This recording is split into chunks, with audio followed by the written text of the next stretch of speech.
Republicans are hoping to extend the deadline for the short-term measure. Democrats, on the other hand, want to pass this omnibus deal before the end of the year, before Republicans take over the House, so they can have more leverage in deciding, where the appropriations go. And what's the most likely outcome here? Senate leader, minority leader Mitch McConnell is vying, or so he says publicly, to negotiate an omnibus deal. And, in the Senate, it requires 10 Republican votes to get this done, to reach the 60 vote threshold for a filibuster, to avoid a filibuster. So the Senate is where really the heavy lifting and negotiating is happening. On the House side, it's, currently Democrats have the majority.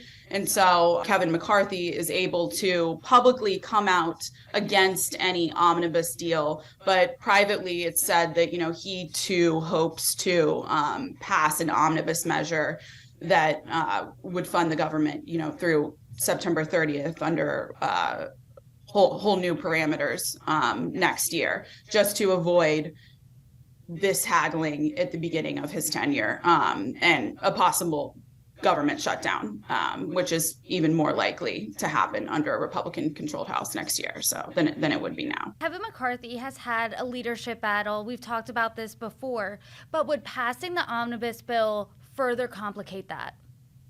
In some ways, yes, because it would, he has already voted. He doesn't have to vote for the omnibus bill.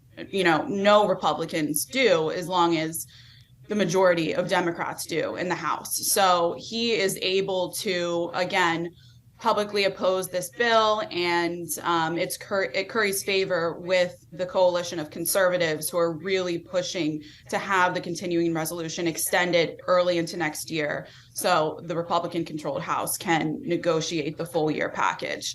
But no new leader wants to deal with a fight over a government shutdown early in their tenure, and there's a chance that conservatives could, for lack of a better word, hold moderates and Democrats, moderate Republicans and Democrats hostage, essentially, in the next session of Congress and force this government shutdown. And publicly, that would look very bad on Kevin McCarthy, as it does on any leader, because, no American really wants a government shutdown. It would, yes, make some kind of a statement on the extreme side, but from a governing perspective, this would not go over well with the public. It rarely does. Let's talk about that. How likely is a government shutdown to happen?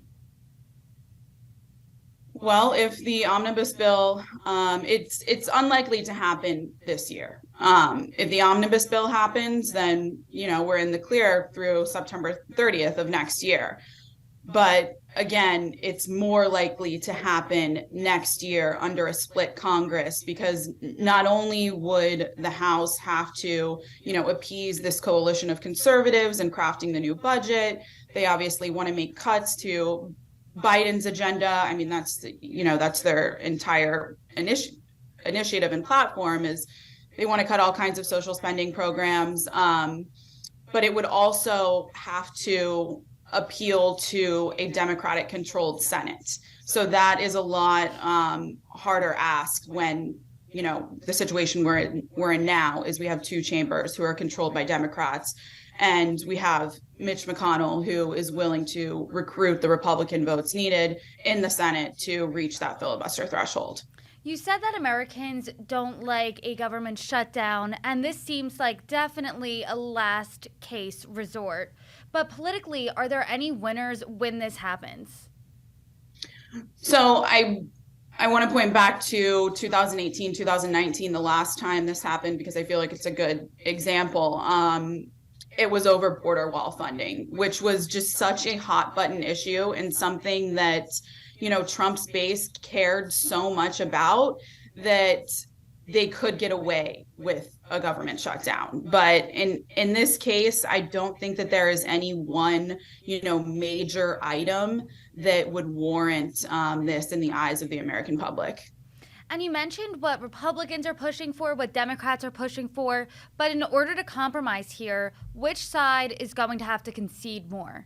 Next year, I would say that it would be Democrats because, again, the House will be controlled by Republicans. And it does seem like, again, Mitch McConnell is willing to work on the Senate side with Democrats to reach a deal that they are both comfortable with. But yeah, I mean, Democrats want to spend more and they are working off Biden's budget. It's what he has proposed and put forth already. That is the framework.